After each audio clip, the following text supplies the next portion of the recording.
This summer, after being 2 kicks away from a Premier League and Champions League double, we finally have a summer for the first time in maybe over 20 years where we can capitalize on our success. We can capitalize on being at the top.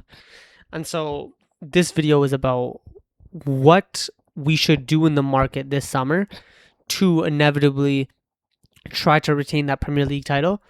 And on top of that, to go and finally get that first Champions League. As you can tell, it's a different day, a different time, different jersey, but I just want to make a brief intermission before the video goes on that this was recorded before Vinny and the Vinny links and all the Vinny news. So I did not factor that into anything whatsoever in this video. I mean, we talk about that position or that area, but I did not think that Vinny was even realistic or possible, or that he would leave Real Madrid. I knew personally, privately, I would talk about it as a possibility, but I did not say it, on a video or publicly. So I don't think I mentioned him this video. So if you're wondering why that is, it's because the links weren't out yet. And so when I recorded this initially, there were no Vinny links, so I didn't even think it was worth mentioning him. Anyway, back to the video. I think the first area of weakness that we need to address is that right back, center back situation. We have Ben White and Timber, who are both very unreliable in terms of fitness, and we've seen that in the past season. Timber is someone that, had a really, really bad injury, came back, played non-stop, and then had another injury. And so he needs to be taken care of. He needs to be managed. And we've seen Ben White, same thing, because of Tomiyasu's injuries. He was overplayed, and then he started to pick up injuries. And now he looks like he can't stay fit for too long. And so what we need to do is we need to manage them carefully. And that doesn't mean starting game in, game out. It means rotating them to keep both of them healthy. We also have Mosquera at center back who can cover at right back, but the problem is with the center back position is William Saliba is expected to be out for 3 to 4 months because of his back injury. That means that if you look at our center back, right back situation, or even at left back, you have Calafiori and Hincapié who can cover at left back but can also cover at center back, with Lewis Skelly as your third left back option. So that left back seems okay. Your center backs, you have Gabriel and Mosquera. You have Hincapié and Calafiori who can cover, but those are your two. And then you have Ben White and Timber who can cover, but they also have to cover your right back position. And so then that kind of shows that center back, right back position is a very weak position. And so I guess the way to move forward from that is either by signing a center back or by signing a right back. For me, I would want to sign a central center back.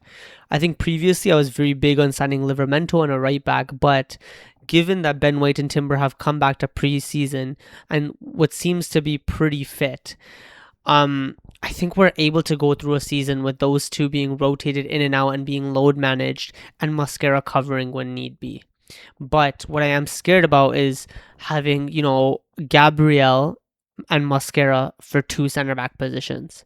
I understand that we have other players that can fill in there, but without Saliba, I'm extremely worried about that central center back position in terms of a profile, because Mosquera is more akin to a Gabriel-esque profile.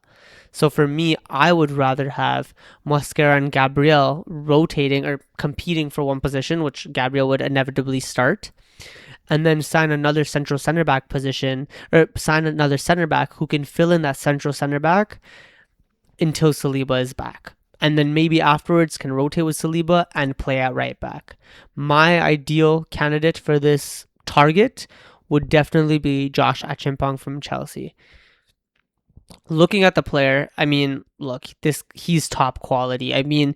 He hasn't played that much for Chelsea, but when he has played, he's almost always been good. The profile he has in terms of stature, in terms of ball playing ability, etc., is a very rare profile, and I think he's only 19.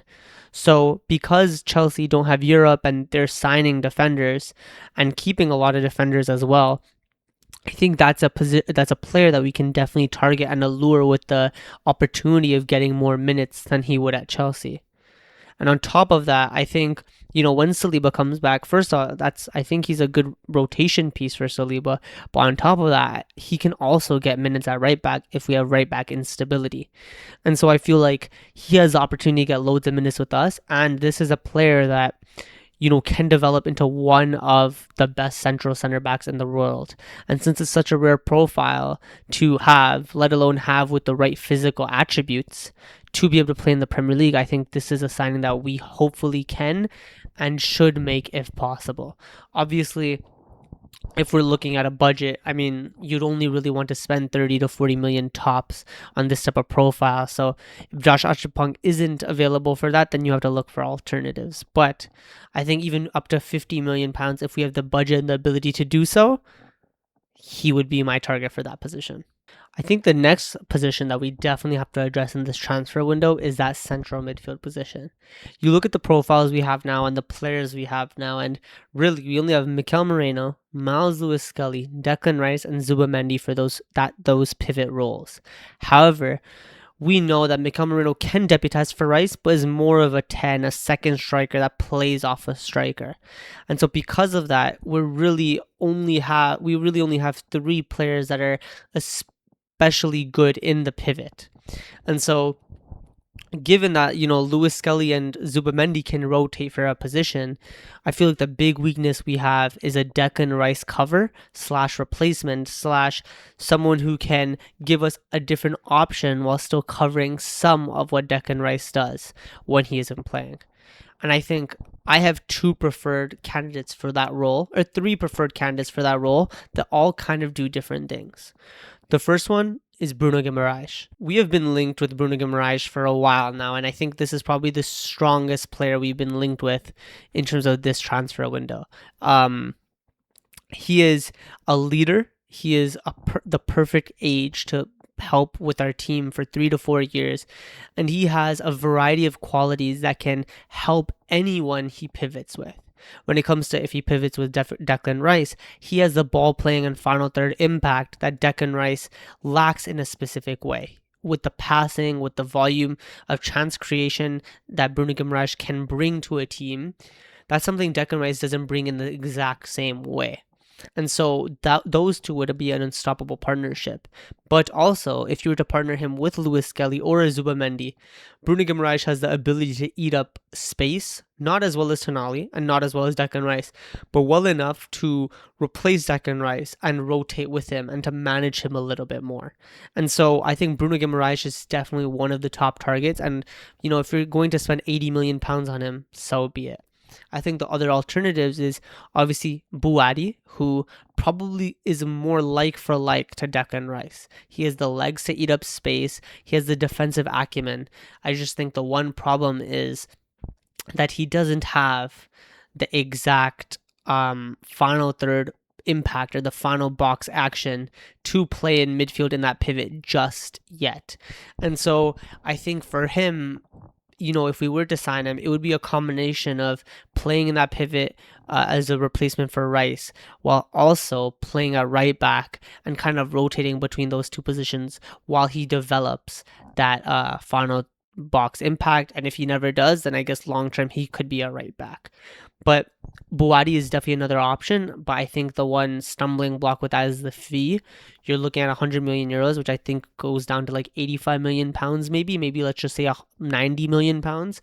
And for an 18 to 19-year-old that, we could have gotten in January for 60 to 70 million, it's pretty overvalued. And given that also he doesn't have the final box impact to be at that price level yet, I think this one I used to be really big on, but given the fee, I think I would lean towards Bruno Guimaraes. And the third profile is Alex Scott. And I think Alex Scott leans closer towards a Bruno Guimaraes in terms of an all-action midfielder. He can eat up grass, but not as well as Bruno Guimaraes or Declan Rice. But he has that final third action in his bag, and he's definitely able to combat in duels and be combative. So Alex Scott's another player that I would very heavily look at, and if it's a 65 to 70 million price tag, then I would definitely go in for him as well. I mean, Chelsea just had a bid rejected for 64 million, so it might be a little bit over that, maybe 70, 75. And then that's where I think you would have to weigh up the options: Bruno Guimaraes or Alex Scott. Me personally, I would be happy with either. I think Bruno Guimaraes is a win now option, whereas Alex Scott is future proofing our midfield while also helping us now. So honestly, for me, both options are top tier options for me, but I would go between either Bruno Guimaraes or Alex Scott for that midfield profile. The next option or the next target area, I think, is the attack. And I want to be general with this because I think it very much depends on how we profile players. We have Solace now, and so I think the next thing that we have to do is upgrade on that Martinelli profile. But this is heavily dependent on the fee that we can get from Martinelli, as well as the fee that we have to pay for the players that I am thinking about. Firstly, Diomande. The problem with Diomande is that he is more of a right wing profile in terms of where he wants to play, but also in terms of where I probably see him long term, which kind of makes it awkward. And when you look at him for 90 to 100 million pounds, it's definitely cheaper than the alternative that I have to offer, but it doesn't line up with our squad as much because of his profile. And the second player that I have to offer, or I would recommend, is the obvious. I think Diomande is obvious, and I think the other one is also obvious, and it's Bradley Barcola. I mean, Bradley Barcola is probably the most obvious upgrade on Martinelli on the market right now, and so it would make sense if we wanted to go and sign a Bradley Barcola, but the issue is with both of these profiles, which is why I kind of summarize the attack in general, is because Bradley Barcola is looked at 130 million pounds, and if I'm being honest, he is nowhere near worth that. Just like Morgan Rogers is not worth 117 million pounds, a Bradley Barcola is not worth 130 million pounds. And so even if you get Martinelli for 70 million, if you sell Martinelli for 70 million, Bradley Barcola is not double the player Martinelli is. And so that's where I'm kind of in confusion when it comes to this left wing profile. I think for sure we need to upgrade on Martinelli, and ideally we do get Bradley Barcola, but I think the fee is what matters. If it's 100 million, if it's even 110 million, maybe I would feel uncomfortable, but maybe it makes sense given the market and given where we are in terms of what we want to do. But if it's 130 million, 135 million, even maybe 120 million, I am not sure Bradley Barcola is worth it. So, and you also have to factor in he only has 2 years left on his deal, and he still has imperfections, just like Martinelli. He's better than Martinelli, but he has similar imperfections, and so it kind of makes me think that, a left wing is ideal, and ideally we do sign an upgrade on Martinelli, but if we can't because of the fees, then it is what it is. Ideally, I would say go and sign Bradley Barcola, but I cannot say at any cost, unfortunately. And I think this last position, this last profile, I know I mentioned under attackers, but I guess the subcategory of attackers is the striker profile. And unfortunately, on the market, there's no Kai Havertz alternative at the moment. No, player that is elite in their hold up in terms of physically, and doesn't have the physicality that Kai Havertz brings. But there are elite second striker profiles on the market, and so I think we have to go into that. We have to lean into that category, that market, and buy for that. Whether we get Julian Alvarez or Krupi, I think that's, for me, I love both. I love Krupi. We saw him against Man City, but we've seen him in big games, and he's shown up. But I also love Julian Alvarez, and I saw him against Arsenal multiple times. I've seen him in the World Cup, and he wasn't that great during the World Cup, but he was coming off an injury. But I've seen him for Atletico Madrid as well, and he is a game changer for sure in terms of ball striking, in terms of dropping deep and retaining the ball, and showing a little bit of creativity, a little bit of flair.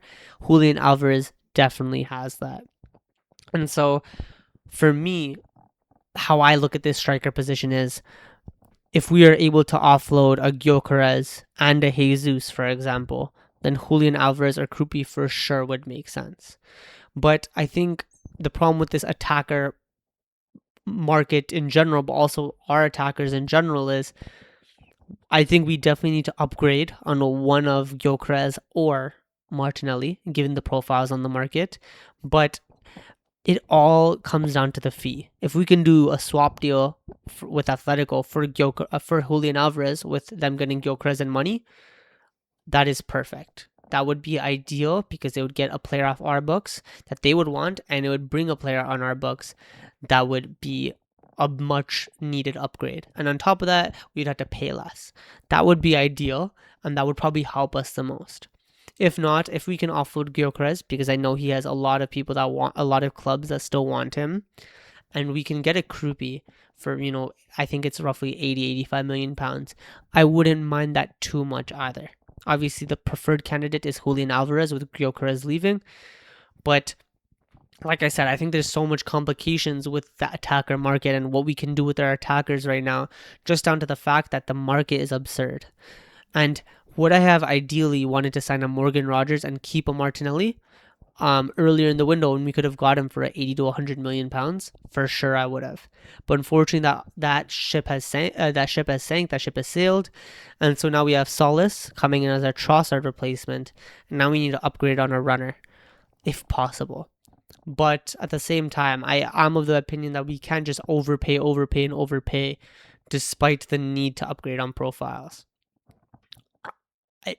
Spending 130 million on a Julian Alvarez or a Barcola just doesn't feel right, doesn't sit right with me, given how overvalued that is. And so I understand that the market's changing and you kind of have to somewhat adapt to the market. But at the same time, I think there is still a need to value players correctly and pay what they are valued, or what you value them as and what they should be valued as. So with Bradley Barcola and Julian Alvarez, those are my two ideal options up front, but I think it all comes down to how we sell a Martinelli, how we sell a Gyökeres, and on top of that, how much we pay and how much we value those players at. So to summarize, I think I would get, my ideal market would be a Josh Achimpong for that center back, right back profile. That is a potential to be elite central center back.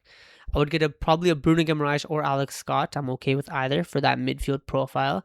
Slightly different, but still bring a lot of attributes that I would love.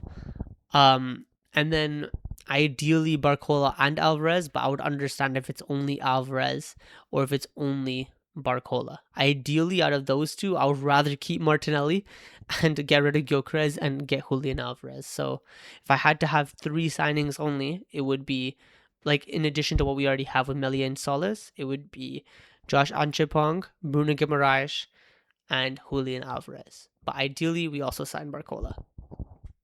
Let me know what you guys think in terms of what players you would sign, what profiles we need, what our squad weaknesses are in the comments below.